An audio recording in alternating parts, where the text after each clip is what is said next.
we're starting this over because it didn't work properly. I'm trying this again. Let me check this out and see if this is streaming properly. Now it's going? Yeah. They've been on for 2 seconds. Now it's going properly. Raj is there and Jivatish came back and it seems to be working now. And Roho joined and there it seems to be working.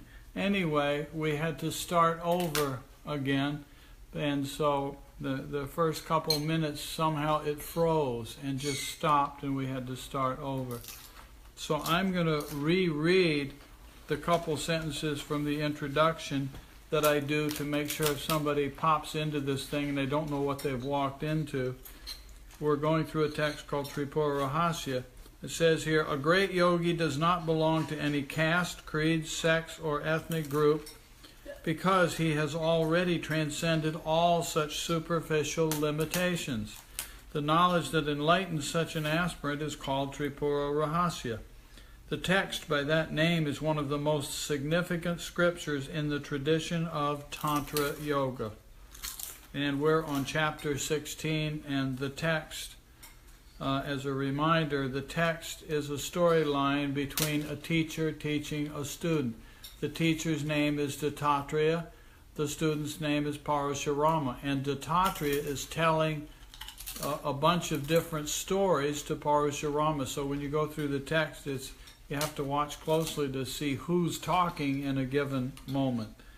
And the chapter that we're on right now is the dialogue between King Janaka and sage Ashtavakra, which is a story being told to Parashurama by Dattatreya.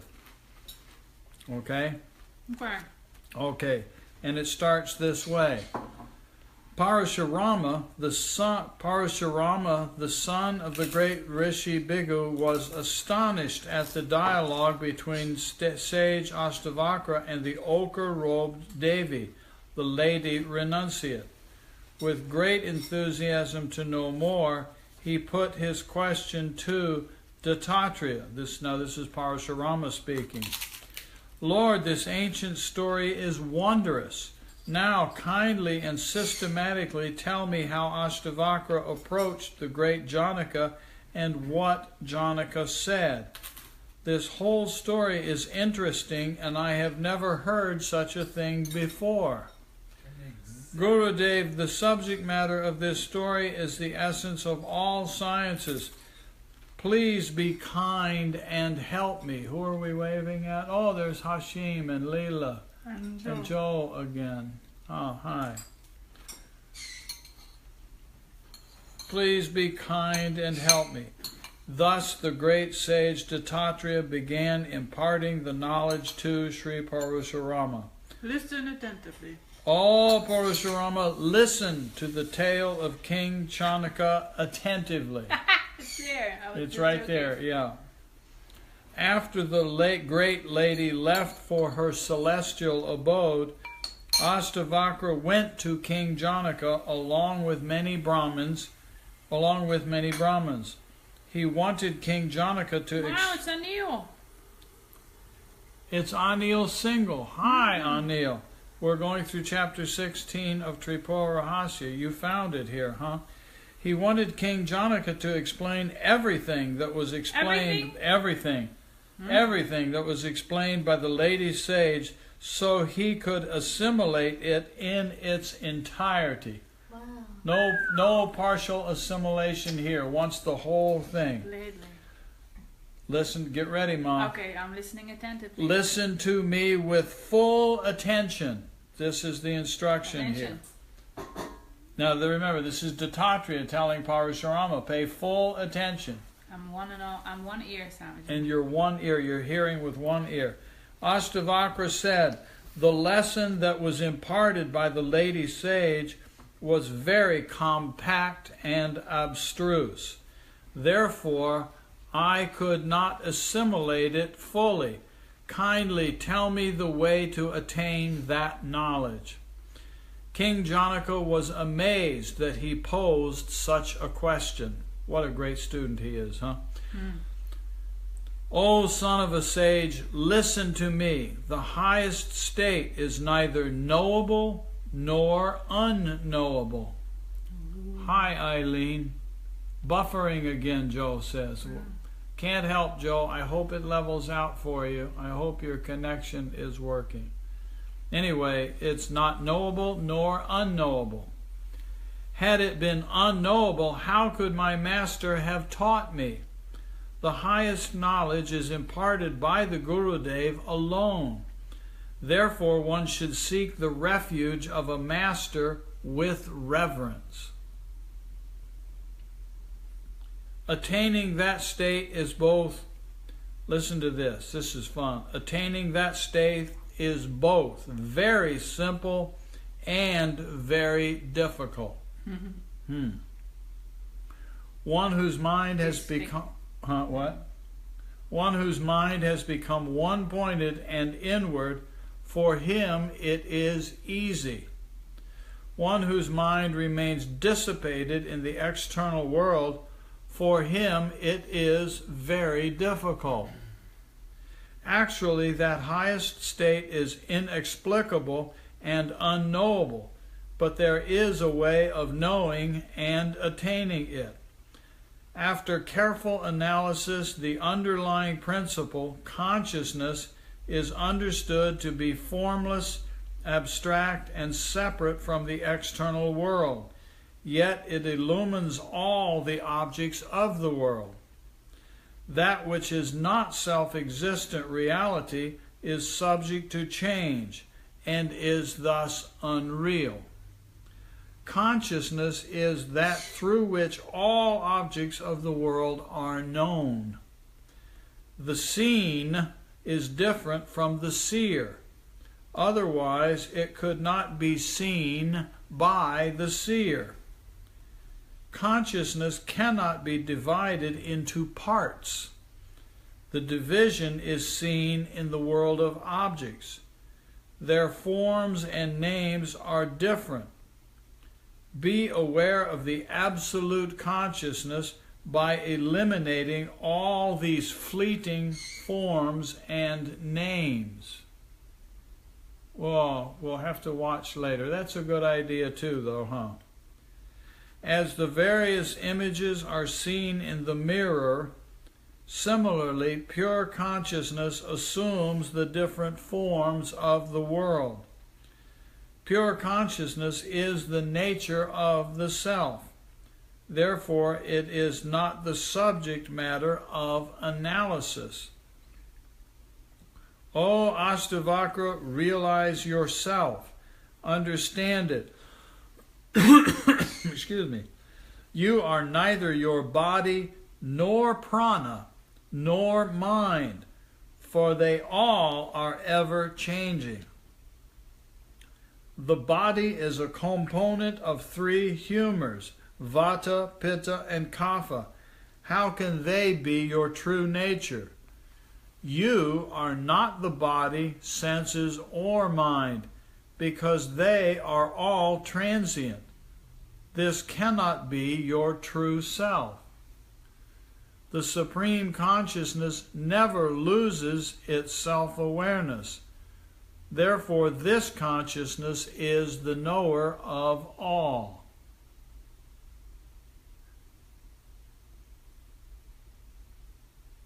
I am here. Ah, both of you are there. Good. Therefore, this consciousness is the knower of all. Turn your eyes inward and try to realize yourself as pure consciousness. The best students, which of course is all of you, the best student, all of us, the best students glimpse their essential nature even as the teacher is describing it. Beautiful word, isn't it? Glimpse. Glimpse. Right now. Indeed. By eyes, I do not mean the physical eyes, but the mental eye through which one sees dreams. It is important to know that. This is the indriya. The indriya is the ability to see itself. And that ability to see sometimes uses eyeballs, but the eyeballs themselves are not the seeing. Where was I?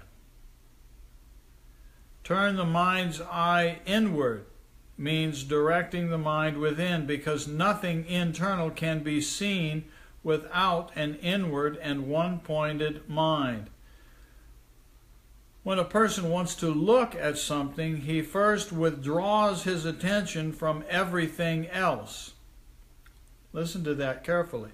When a person wants to look at something, he first withdraws his attention from everything else and contacts only the object he wants to see.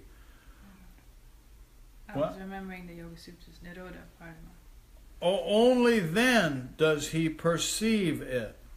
Without focusing his mind, he cannot see even objects directly in front of him. Those who do not withdraw their attention from here and there cannot see the object in front of their eyes. You have to withdraw your attention from here so as to be able to direct it there. Hi, Leslie. Hi, Johnny. Where was I?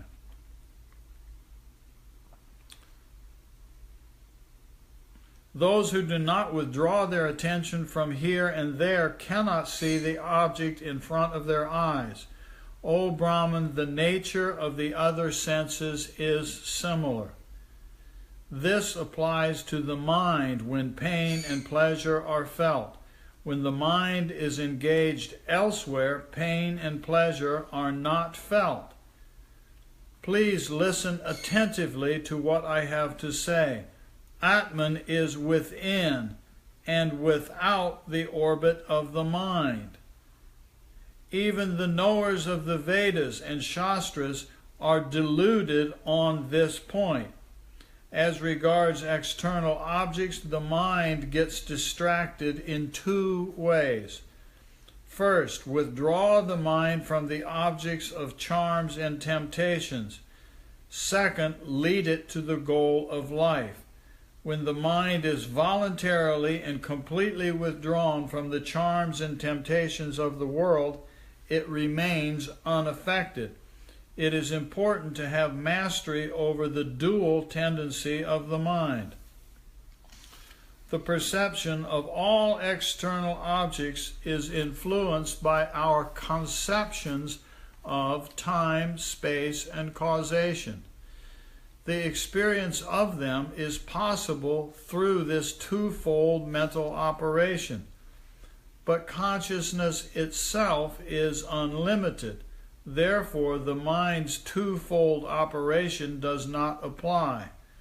Consciousness can be realized simply by withdrawing the mind from all objects. If one wants to see the image of a certain object in a mirror, he must turn his attention away from the other images and one-pointedly fix his mind on the particular image he wants to see. And he keeps repeating this principle here over and over. And it means that you and I simply must take this in and observe this yourself. If I'm going to look over there at Rojo sitting on the floor, I simply must withdraw my attention from this book and from the iPhone that's in front of me. And she's over there flapping her arms in the air to draw the attention. And if I want to look here at the camera, I need to withdraw from Rojo, however much she flaps her hands in the air, and come here. But the principle is always there, and we simply must practice this ourselves. This is what's being told here. It's told us the same story 3 or 4 times here in different words. If a man wants to see space in the mirror, he should remove the objects that create images in the mirror. The all-pervading void also exists in the mirror, but without removing the images, one cannot see it. Space, hello Gravinder, space is everywhere. It is the foundation of all. Therefore, when all objects are taken away, image-free space is clearly seen in the mirror. Similarly, consciousness is all-pervasive and the foundation of all. O Brahman, like space, it is ever present in the mind, and this contemplation on space is an extremely useful way to get some sense of the notion of consciousness. O Brahman, like space, it is ever present in the mind. Thus, for self-realization, one simply has to withdraw the mind from all objects.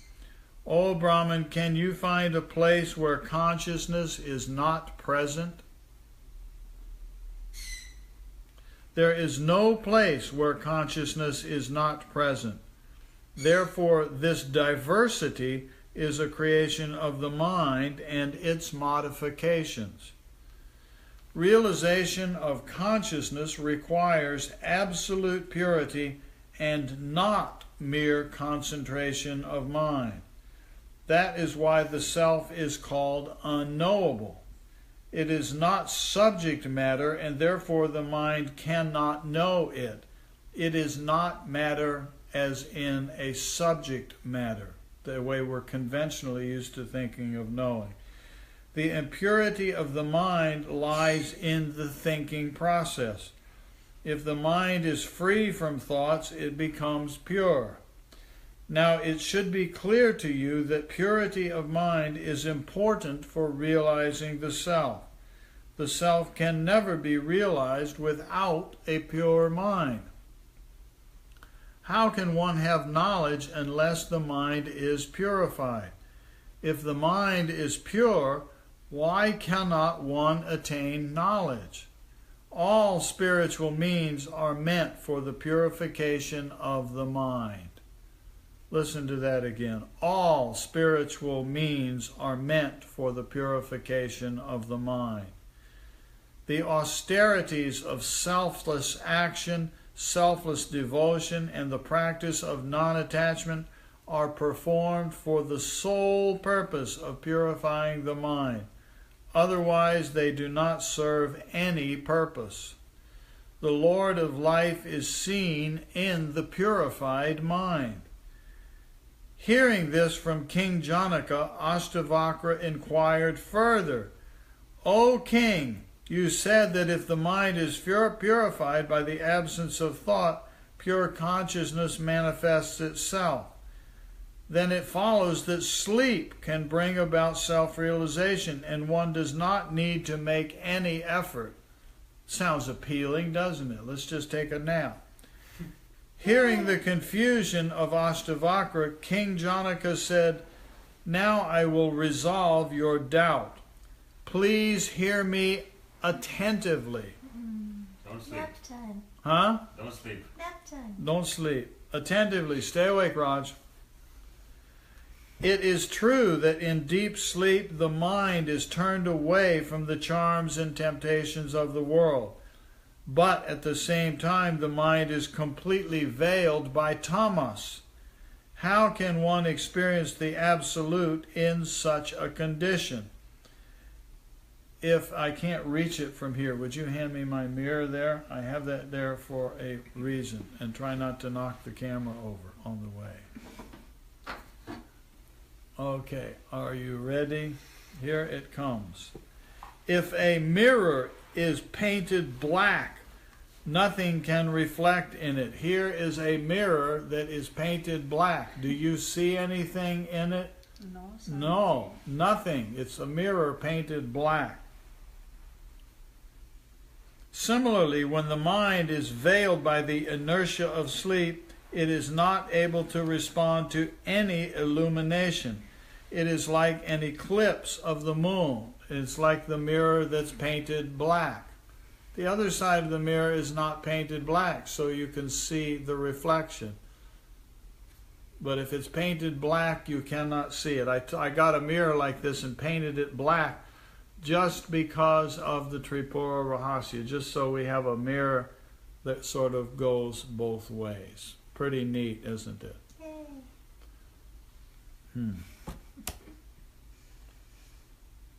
Otherwise, a lump of clay or a wall could experience consciousness. Therefore, only a transparent or sattvic mind can realize consciousness. This is why an infant does not experience reality.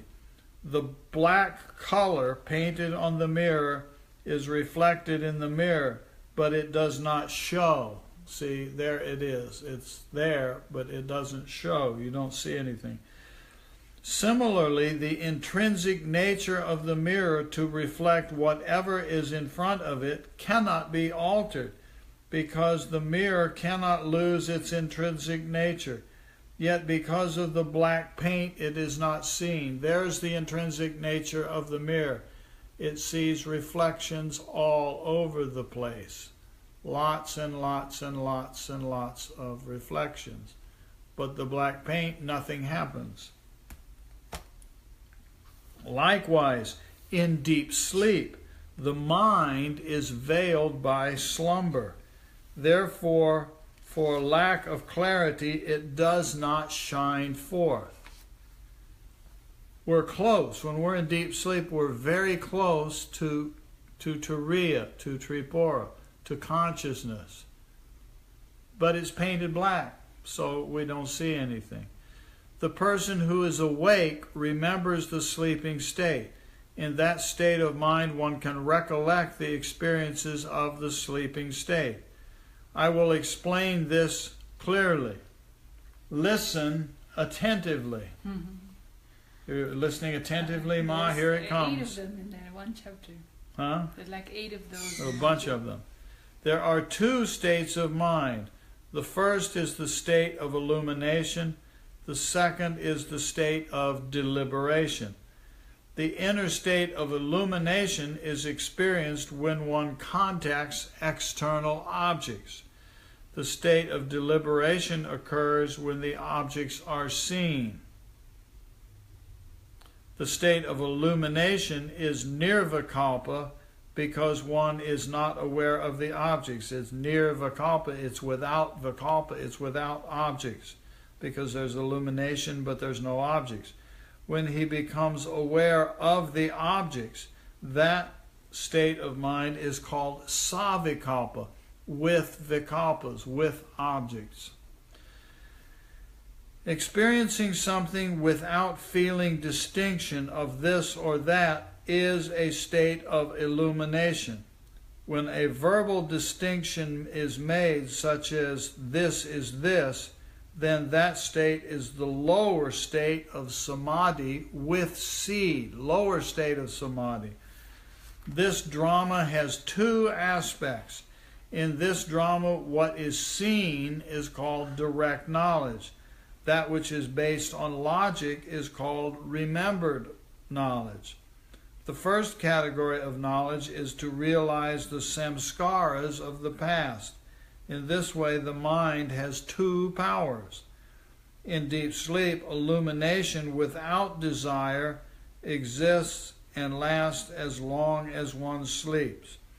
It is termed jhana samadhi in the scriptures. In the waking state, self-illumination seems to be diminished. Yet realization of that light is considered to be a state of savikalpa samadhi. In deep sleep, there is undifferentiated experience, but it is completely veiled by inertia. Therefore, it is a stupefied state. It is full of light, but sheds its light on other objects and is unable to illuminate itself. That is why the learned ones have used the simile, deep sleep is like an oil lamp. The limitation imposed upon the self at the beginning of manifestation may be considered to be similar to deep sleep. It is also called avyakta, unmanifest, and mahashunya, the great void, which is very similar to the black mirror. The state of deep sleep is the experience of nothingness, of no thingness. In the waking state, the state of mind remains the same as in deep sleep, although the objects are visible, but during the waking state, a new thought arises every moment. So the world of thoughts previously experienced disappears. In deep sleep, the mind remains in its dormant state because there is no alteration. While seeing an object during the waking state, the mind is absorbed also, but that absorption is disturbed by the experience of another object the next moment. Nature of the mind. Object, object, object, object. It's just what minds do.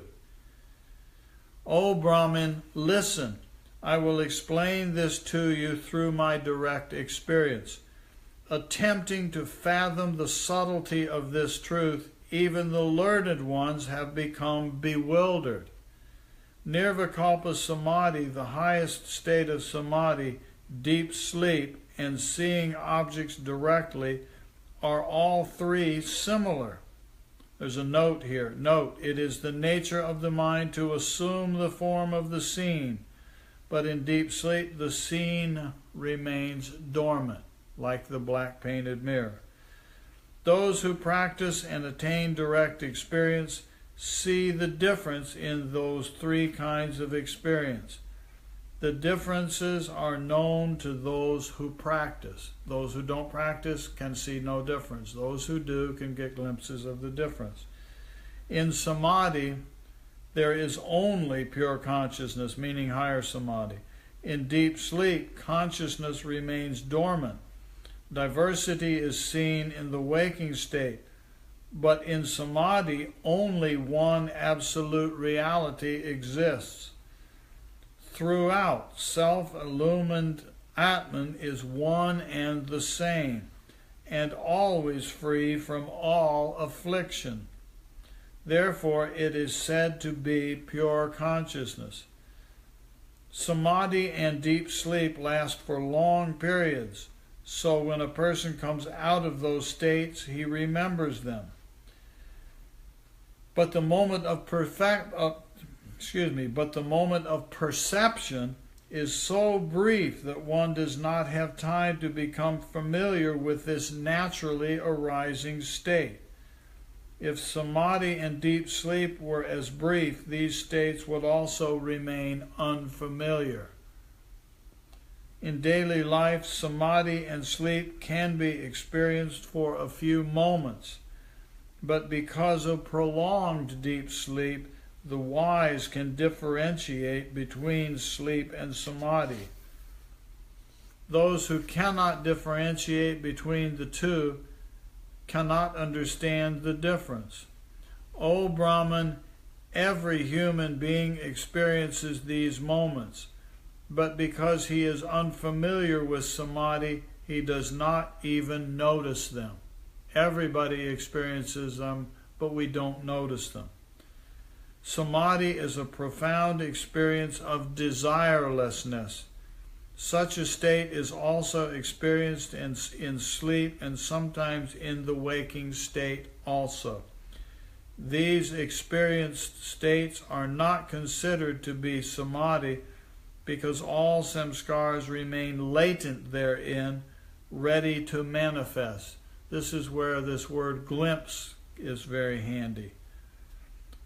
Instantly one sees an object which is untainted by deliberation.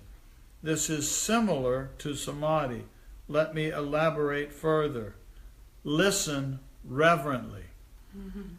The unmanifest state of the self-existent reality reveals that there existed nothing, neither day nor night.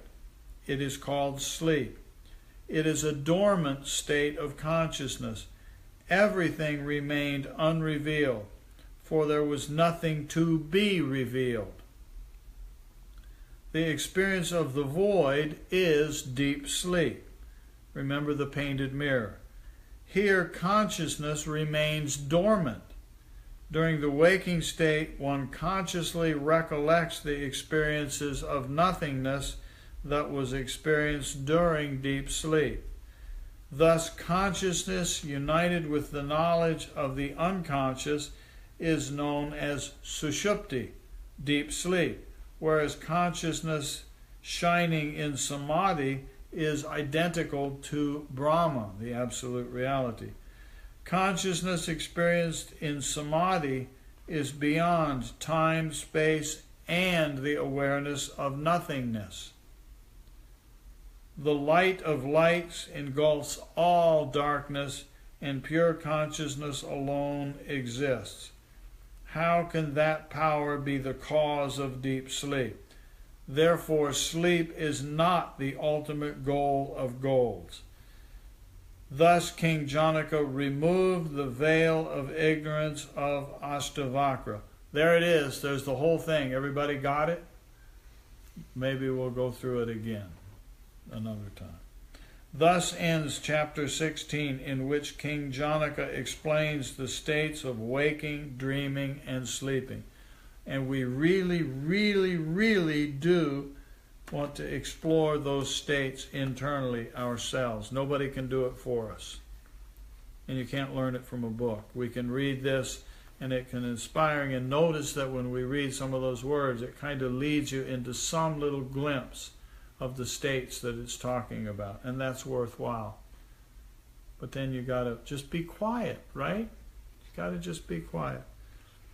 More to come in Tripura Rahasya. We'll do this sort of a chunk at a time. To be continued. We'll do some more on the Tripura Rahasya, I guess, on Monday in the schedule we've been doing this. We're making great progress through this. There's no hurry. We still have, 5 or 6 chapters to go with it.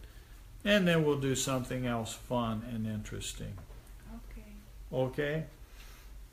In the meantime, please have a wonderful, wonderful next meditation. And let it be silent and if you can, beyond even the black painted mirror. There's the black painted mirror. Huh? That's nice. Go beyond black. Go beyond the black, huh? The black and beyond. To the black and beyond. To the black and beyond. There we go. You can hold it like that and then push the finish button, and we do. Yeah, that'll really mess with them, huh? We're gonna show you the black and then push the finish button, and you're all gonna go straight into formless nirvikalpa samadhi, which is in the silence after the Om. Okay. Buckle your seatbelts. Buckle your seatbelts. Here it comes. Thank you for playing. We'll be with you tomorrow morning at 10 o'clock ashram time for Sunday satsang. We're going to talk about time.